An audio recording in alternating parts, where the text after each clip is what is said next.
citoyen. Alexandre Akla.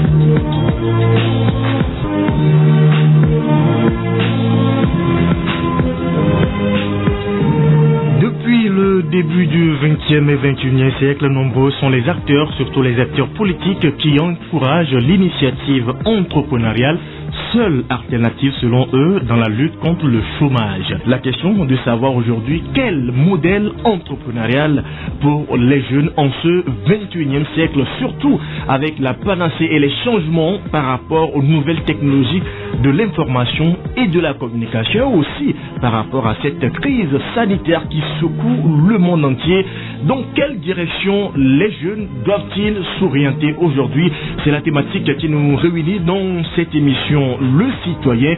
Je suis avec Kelly Ahiaba, il est consultant en diagnostic et stratégie de projet d'entreprise. C'est avec lui que nous allons échanger sur cette thématique. Nous sommes ensemble de 9h jusqu'à 10h. Roger Telou est à la mise en onde. Je suis Alexandre Akla à la présentation. Bienvenue une fois encore.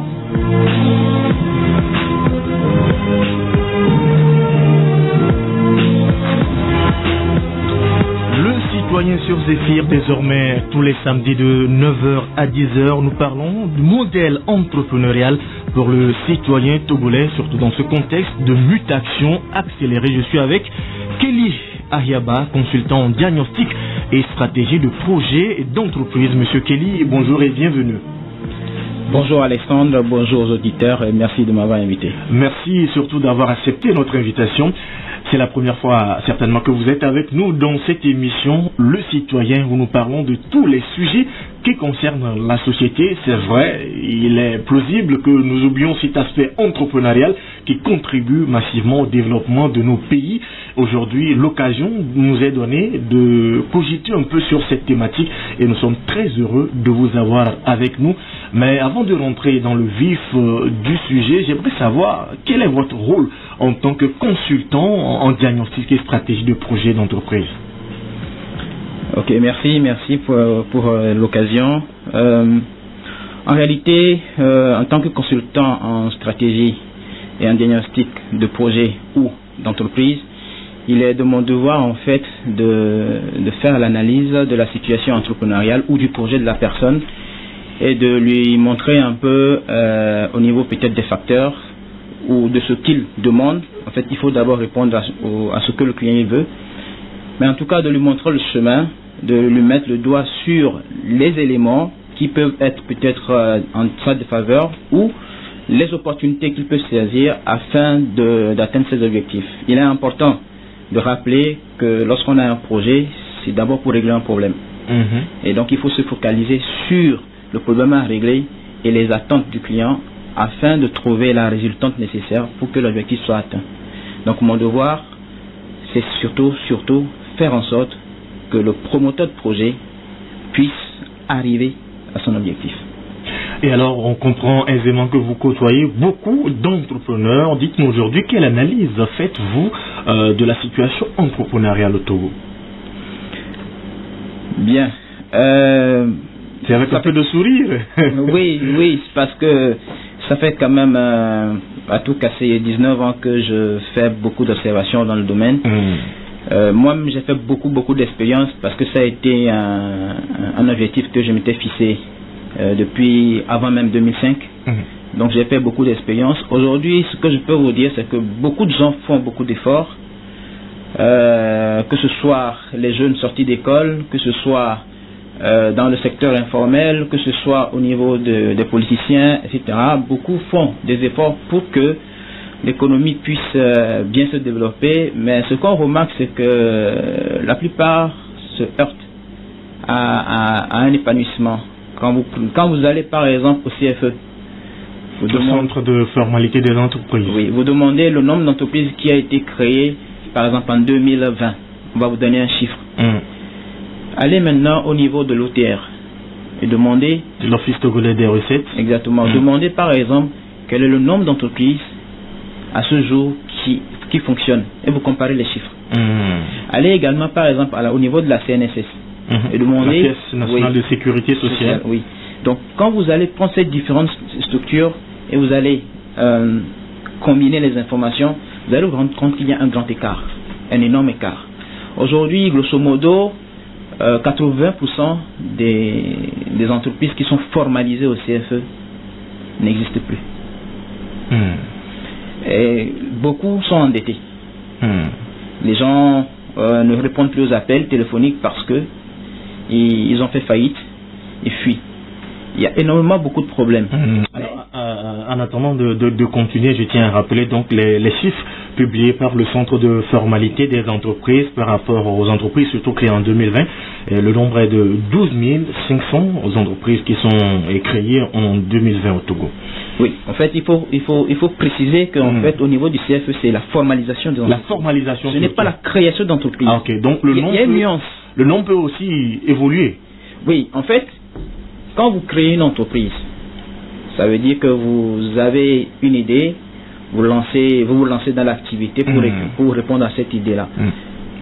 Mais quand vous allez au CFE, ça veut dire que vous allez déclarer à l'autorité publique que vous êtes en train de faire une activité. Que vous existez. Donc ça veut dire tout simplement qu'il y a encore beaucoup plus d'entreprises de fait, c'est-à-dire qui ne sont pas formalisées, qui existent. Ok.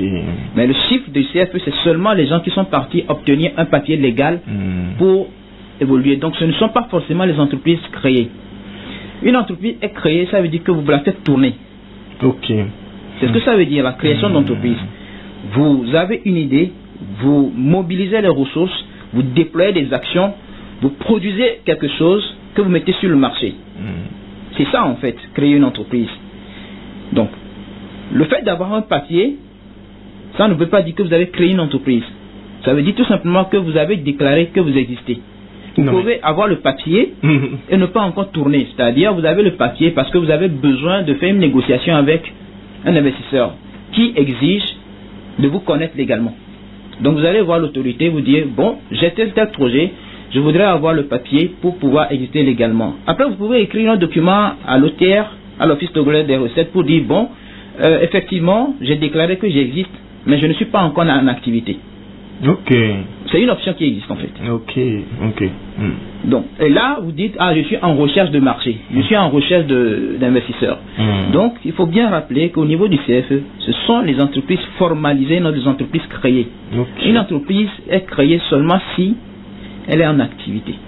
Vous pouvez être seulement à l'étape de projet, tout simplement. Mais est-ce que c'est un abus de langage que le CFE dise qu'aujourd'hui que nous avons tel nombre d'entreprises créées en 2020? Je ne peux pas parler à la place du CFE parce que je n'ai pas là tout de suite dans ma tête disons le mot, l'expression utilisée par le CFE. Mais quand moi j'y vais, on a bien dit le centre de formalité des entreprises.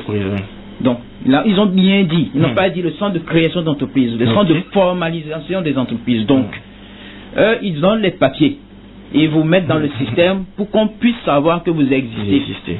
Et ce qui permet de pouvoir faire face au monde informel. Donc quand vous allez au CFE, alors vous devenez formel en fait.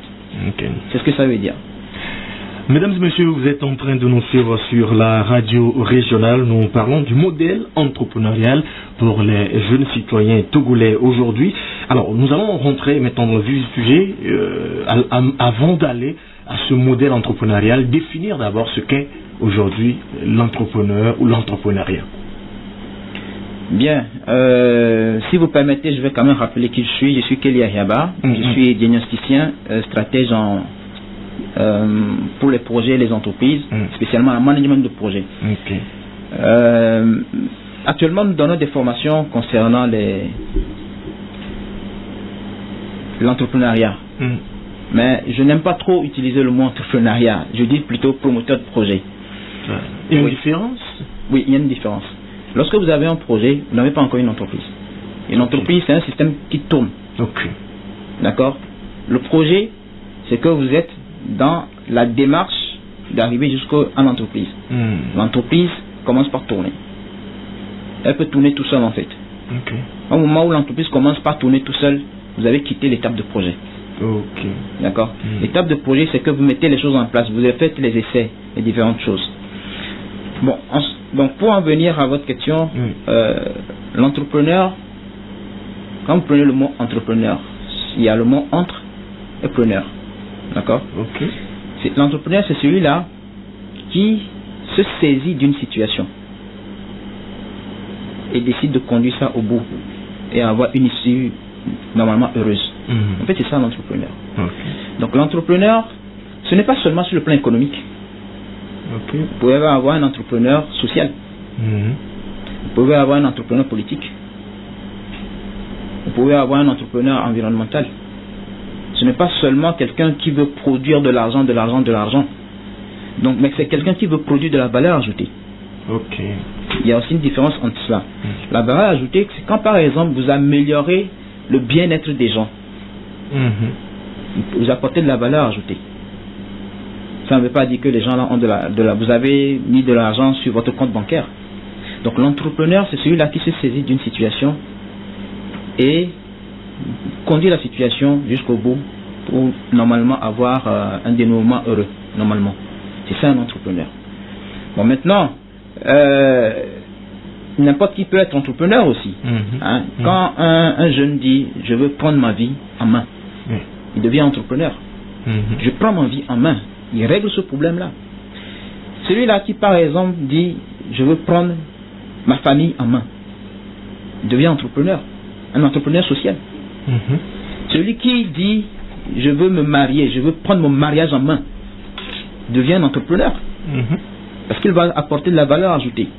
Maintenant, si on parlait de création d'entreprise, celui qui dit, bon voilà, sur le marché, il y a tel produit, les gens sont dans le besoin de tel produit, je vais saisir cette opportunité-là pour régler ce problème. Je vais aller trouver le produit que je vais mettre à la disposition des gens. En réalité, il faut apporter la valeur ajoutée au client. Il faut que le client puisse trouver réponse à son problème à travers votre produit. Maintenant, comment vous vous mettez dans cette situation, vous prenez les choses en main et que vous arrivez à donner une issue heureuse. C'est ça un entrepreneur en réalité. D'accord. Maintenant, un entrepreneur, s'il faut en parler de façon encore plus professionnelle, c'est celui-là qui met en place une structure et fait en sorte que la structure grandisse. Si vous créez une entreprise et l'entreprise tourne sur place pendant 20 ans et a toujours la même taille pendant 20 ans, les choses ne changent pas. Vous avez des employés qui n'évoluent pas, par exemple. Vous avez votre chiffre d'affaires qui n'évolue pas, c'est toujours au même niveau. Est-ce qu'on va vous appeler entrepreneur? Ça veut dire finalement que vous stagnez. Vous devez évoluer. L'entrepreneur, il doit faire en sorte que l'activité qu'il a pris en main puisse évoluer. C'est extrêmement important. Alors, beaucoup de jeunes aujourd'hui se lancent dans la création d'entreprise. Selon votre explication, on va l'appeler tout simplement la création d'entreprise. Oui. Alors, on se dit, c'est la panacée aujourd'hui pour lutter contre le chômage, le sous-emploi et que sais-je encore. Alors, dans ce contexte actuel, comment les jeunes ou ces citoyens-là aujourd'hui, togolais, on reste dans le cadre togolais, doivent-ils se prendre pour pouvoir y arriver? Parce qu'il y a beaucoup de difficultés malgré tout le dispositif mis en place par les pouvoirs publics, c'est vrai. Certains disent que c'est insuffisant. Donc je dis, il y a quand même des dispositifs qui sont mis en place, mais les jeunes sont aujourd'hui toujours à la traîne. Oui, aujourd'hui, il y a quand même beaucoup de, disons, de malentendus dans l'utilisation des différents termes. Est-ce que les jeunes sont vraiment à la traîne? Est-ce que vous avez des statistiques? Ah oui, on en a. C'est extrêmement important de prendre des statistiques. Vous savez, sans statistiques, on va juste parler. Moi, j'ai besoin de statistiques. Est-ce que les jeunes sont vraiment à la traîne?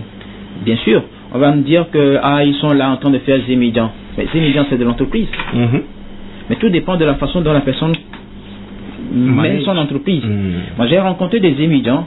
La personne vous dit, par exemple, il y a un vieux monsieur qui m'a déjà pris une fois, on discutait. Moi, j'aime bien, c'est dans mon domaine, je pose toujours des questions. Le monsieur, il me dit qu'il a commencé en 1992 au moment des grèves. Quand il a moto? Oui. Vous savez, quand il y avait les grèves, il n'y avait plus beaucoup de taxis. C'est en ce moment-là que le Zémidia a commencé. Et il dit que quand il a commencé, après il a acheté d'autres motos qu'il a confiées à d'autres personnes. C'est-à-dire il a augmenté son parc de motos. Il en a eu jusqu'à 12. Et les gens venaient lui faire les comptes et lui-même il continuait. C'est une entreprise. Ça veut dire qu'il s'est organisé. Il a fait une planification. Il a organisé. Il a fait une gestion de la chose. Et il fait des contrôles. Sinon, ça ne pourrait pas tenir pour lui. C'est une entreprise. Bon, maintenant, ce n'est pas parce qu'il n'a pas construit un grand bâtiment à avoir le clin-clin ou le bling-bling, comme on le dit, qu'il n'a pas d'entreprise. Il a une entreprise. Alors, aujourd'hui, je peux encore vous surprendre. Vous savez qu'un travailleur est aussi dans l'entrepreneuriat. Un employeur? Non. Je parle de travailleur. Je ne parle pas d'employé. L'employé, c'est celui-là qui cherche quelque part une entreprise, on le prend et il se contente de l'argent qu'on lui donne à la fin du mois. Là, vous parlez du travailleur. Le travailleur qui rentre dans une entreprise et qui veut améliorer ses compétences et qui fait en sorte de gravir les échelons, de se développer, d'apporter tout le temps de la valeur ajoutée, c'est un entrepreneur. Parce que quand il évolue comme ça, à un moment donné, il peut décider d'aller sortir et d'aller évoluer tout seul. Ça veut dire qu'il met cette démarche-là dans son projet d'entreprise. Puisque l'entrepreneur, il doit avoir de l'expérience. Il doit apprendre, il doit sortir d'un apprentissage. Parce que vous ne pouvez pas réussir si vous n'avez pas de l'expérience. Si vous n'apprenez pas la recette. Vous ne pouvez pas devenir cuisinier si vous ne savez pas faire la cuisine. Alors, quelqu'un qui a le projet de devenir un entrepreneur, il va rentrer dans la filière de la cuisine, apprendre à faire la cuisine, évoluer, et après il peut sortir, ouvrir son restaurant. Si vous n'apprenez pas, comment vous pouvez faire? Et aujourd'hui, le problème de beaucoup de jeunes, et ça, c'est que les gens, ils sont pressés, ils disent, ils ont des diplômes, ils peuvent entreprendre. Ça s'apprend. On ne s'improvise pas entrepreneur. On ne s'improvise pas. Maintenant, votre question concernait quel modèle entrepreneurial suivre. Il y a énormément de modèles. Mais il faut savoir suivre la personne qu'il faut.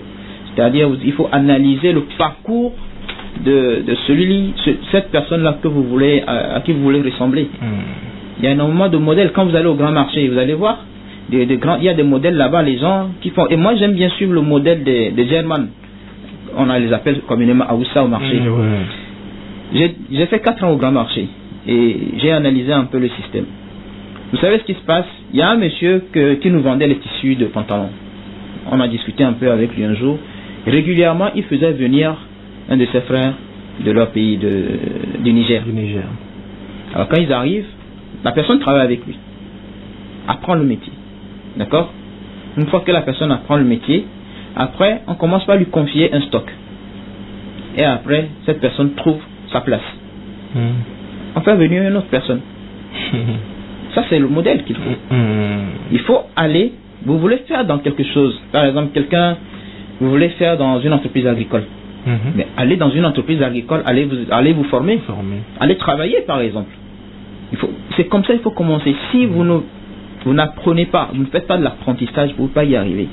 Vous savez, dans tous les centres de formation au Togo, le meilleur centre de formation que j'apprécie, ou bien la meilleure formation que j'apprécie beaucoup, c'est la formation de médecins. Je vous explique pourquoi. Les médecins, quand ils commencent au campus, première année, déjà dès la deuxième année, ils commencent par aller au CHU Tokoin ou au CHU dans le centre de formation. Oui, il faut commencer par faire les gardes, des choses comme ça. Et jusqu'à ce qu'ils fassent les 7 ans, on les envoie à l'hôpital. C'est-à-dire qu'ils font de l'apprentissage. Ce n'est pas seulement ce qu'ils apprennent pour avoir le docteur. Ils font de la pratique en même temps. Mais dans le reste des centres de formation, il n'y a pas de pratique. Il n'y en a pas. Vous allez voir les gens qui font le campus, font la FASEC 4 ans. Peut-être qu'ils n'ont jamais traité la comptabilité d'une entreprise au cours de leur parcours. Donc on ne s'improvise pas entrepreneur. Pour avoir un modèle, en fait, il faut voir quelle personne, quelle entreprise a un parcours. Et vous rentrez dans le système, vous apprenez chez eux. Les meilleures personnes qui font, en tout cas 50% ou 60% de l'entrepreneuriat, ce sont nos ateliers dans nos quartiers. Ils sont les meilleurs, ils font le meilleur travail. Ce qui leur manque, c'est juste comment organiser le processus. C'est ça en fait qui leur manque. Ce qui fait que vous allez voir un tailleur, un couturier dans un quartier, il a toujours le même statut depuis 20 ans. Parce qu'il n'a pas appris la deuxième partie de l'entrepreneuriat. Le fait de pouvoir faire grandir son affaire. Vous allez voir une dame qui vend colicot quelque part, qui ne devient pas un grand restaurant où simultanément dans la même soirée il y a peut-être 20, 30, 40 personnes qui viennent s'asseoir à une table. Elle est toujours au même endroit parce qu'elle n'a pas développé le reste. Et c'est cette éducation qui nous manque dans nos maisons, pas seulement dans les écoles, dans nos maisons. Et à Oussa, ils réussissent très bien. Les Kotokoli, ils réussissent très bien. Sans aller à une grande école de commerce C'est ça en fait. Et la plupart de nos jeunes aujourd'hui, beaucoup pensent qu'avoir le grand diplôme, c'est ça qui fait l'entrepreneuriat. Ça n'a rien à voir. Vous allez voir les plus grands entrepreneurs, ils n'ont pas les grands diplômes. Steve Jobs de Apple, il n'a pas un grand diplôme. Il le dit tout le temps. Pourtant, regardez ce qu'il a fait. Tous les autres, regardez-les. Jack Ma qui a raconté son histoire. Mais revenons chez nous. Il y a des modèles qui existent, mais il faut comprendre que ce n'est pas de la magie. Tout est structurel. Il faut suivre la structure. Il ne faut pas essayer de réinventer la roue. Vous voulez faire dans une entreprise de restauration, allez à l'école de restauration, c'est-à-dire allez faire de la pratique, allez travailler dans un restaurant. C'est là, comme ça vous apprenez. Dans ces restaurants, vous allez voir comment les erreurs qu'ils font, vous n'allez pas recommencer les mêmes erreurs. Moi, j'ai travaillé dans des champs, par exemple. Aujourd'hui, j'ai un projet de rizicole qui évolue, d'accord, mais parce que j'ai d'abord travaillé dans les champs. Ce qui fait qu'il y a des erreurs que je ne vais jamais commettre. La plupart des jeunes aujourd'hui, on leur donne 2 500 000 et ils foutent ça en l'air. Et on oublie qu'il faut commencer petit. Quel que soit le milliard dont vous disposez, votre projet doit suivre une certaine structure. D'abord la conception, ensuite la modélisation, après l'implantation, et après vous allez faire l'exploitation, et après maintenant vous devez faire la pérennisation. La pérennisation, c'est là que vous mettez en place votre entreprise de façon qu'elle tourne sans que vous soyez obligé d'être là. Prenez les grandes entreprises qui existent. Donc, comment les autres font pour que ça tourne? Quand vous prenez les agences des différentes banques qui existent, les directeurs de ces banques-là ne sont jamais dans les agences alors que les agences tournent. Quand vous prenez le groupe Accor qui a les hôtels un peu partout en Afrique, le président il n'est pas là. Quand vous prenez Vincent Bolloré, est-ce qu'il vit en Afrique? Il ne vit pas, mais ces entreprises tournent. Comment est-ce qu'ils font? Il faut apprendre la recette pour réussir une entreprise. On ne s'improvise pas entrepreneur. Ça s'apprend. On ne s'improvise pas entrepreneur, ça s'apprend. Voilà les mots que nous retenons de notre invité Kelly Ahiaba, qui est consultant en diagnostic et stratégie de projets et d'entreprise. Alors aujourd'hui, beaucoup de jeunes ont déjà faussé le pas. Ils sont peut-être toujours à l'étape d'idées. Comment faire aujourd'hui jusqu'à ce que cette idée-là soit concrétisée sur le terrain? Il faut commencer. Commencer où? Par quoi? Aujourd'hui, c'est le problème de financement. En tout cas, le souci majeur des jeunes Togolais. Réussir mon projet, c'est le concept dans lequel nous travaillons aujourd'hui et nous formons les gens qui s'adressent à nous. On le fait dans la salle de conférence de Yes We Must et de 19h à 21h tous les lundis et les vendredis. Qu'est-ce qu'on enseigne aux gens là-bas? Vous savez, quand vous avez une idée, vous devez savoir que l'argent est la dernière chose à laquelle vous devez penser. Ah bon? Oui, toujours.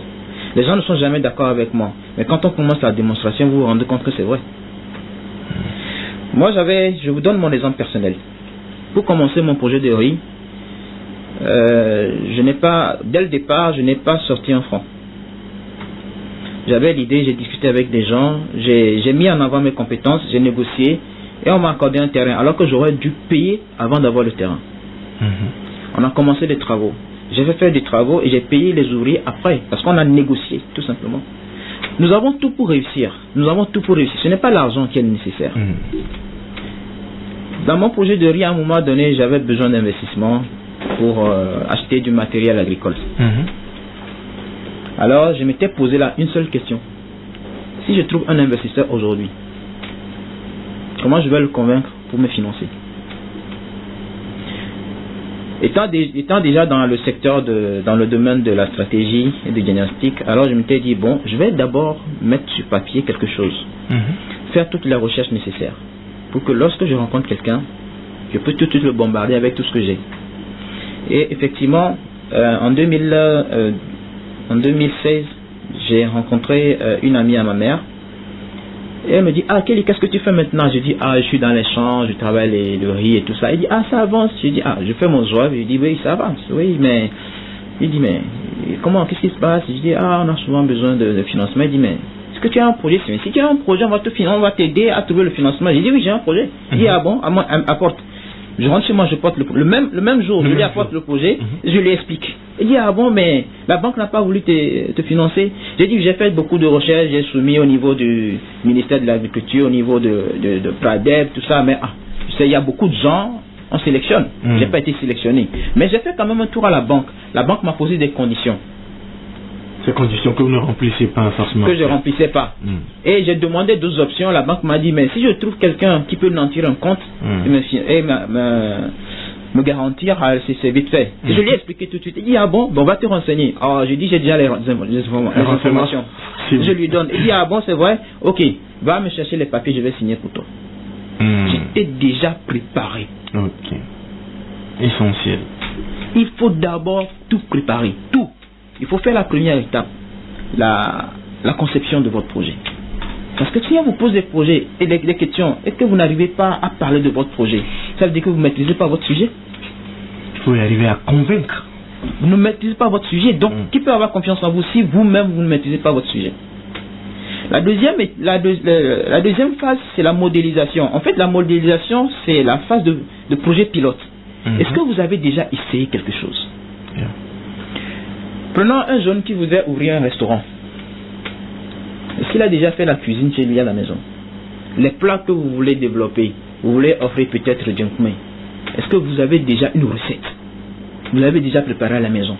Vous l'avez déjà préparée pour faire goûter à des amis, à la famille? Vous l'avez déjà fait pour que les gens voient? L'avez-vous déjà commencé à petite échelle? C'est ça en fait. Vous voulez ouvrir un grand restaurant, mais vous passez à l'étape industrielle. Vous ne pouvez pas passer à l'étape industrielle si vous ne passez pas par l'étape artisanale. Le projet, vous devez avoir la phase modélisation, c'est-à-dire la phase de projet pilote est extrêmement importante. C'est ça qui vous permet de valider votre projet. La phase de conception vous permet de valider votre idée. Vous faites les schémas sur papier, vous vérifiez les caractéristiques. C'est un peu comme vous allez voir un architecte. Il fait les bauches, tout ça. Quand vous discutez de tout et tout, vous validez maintenant, l'architecte vous sort définitivement un plan et on vous fait une maquette. La maquette, c'est la modélisation. Et au niveau de la maquette, maintenant, vous voyez mieux. Votre projet commence par prendre forme. Ça, c'est le projet pilote. Et vous posez des questions, vous vérifiez, vous réglez, vous annulez même certaines choses. Vous savez, c'est au moment où on croit avoir tout compris qu'on se plante. Quand vous avez l'idée, vous pensez que vous maîtrisez tout. Mais quand vous passez à l'étape de projet pilote et que vous commencez pas à mettre des choses en place, vous allez commencer par découvrir certaines choses. Vous allez dire, ah mais tiens, à ça je n'avais pas pensé à ça. Ça je n'avais pas pensé à ça. Ou quelqu'un met le doigt sur quelque chose pour vous. C'est la phase de projet pilote où vous demandez l'avis de plusieurs personnes, de personnes ressources. Et on vous guide, on vous souffle les choses dans l'oreille. Parfois même les gens vous dénigrent. Et c'est important les gens qui vous dénigrent aussi. C'est important parce que quand vous voyez leur réaction, vous allez savoir que quand vous allez vous mettre à grande échelle, il y a des clients qui vont se comporter de la même façon. Entreprendre, ce n'est pas seulement ce que vous avez envie de faire. C'est d'abord ce que les autres veulent. Le monde, la nature s'en fout de ce que vous ressentez. La nature s'en fout. Les gens vont sortir l'argent de leur poche parce qu'ils ont besoin de quelque chose. Si ce que vous proposez ne répond pas à leurs besoins, ils ne vont pas répondre. Et ça fait partie des problèmes que la plupart des entrepreneurs togolais ont. Pourquoi beaucoup de gens se ruent sur les produits importés? C'est parce que la finesse proposée par les produits importés répond à leurs besoins. Moi j'ai 2 ennemis. La médiocrité et le gaspillage. Nous faisons beaucoup trop dans la médiocrité. Énormément trop. Parce qu'aujourd'hui on n'a pas assez d'infrastructures, on n'a pas de... Ça n'a rien à voir avec l'infrastructure, jamais rien du tout. Je vous dis. Vous trouvez la finesse? La finesse c'est dans le process, dans l'itinéraire technique de production. C'est là la finesse. C'est dans le soin que vous apportez aux choses. Wado de Kola. Le Wado de Kola, ça veut dire quoi? Moi de Kola, ça veut dire quoi? Mesdames et messieurs, nous sommes dans l'émission Le Citoyen où nous apprenons tous à entreprendre, à créer. Et je suis très heureux d'être avec monsieur Kelly Ayaba qui est consultant en diagnostic et stratégie de projet et d'entreprise. Vous savez, nous allons marquer une petite pause qui s'impose à nous et nous revenons pour la suite.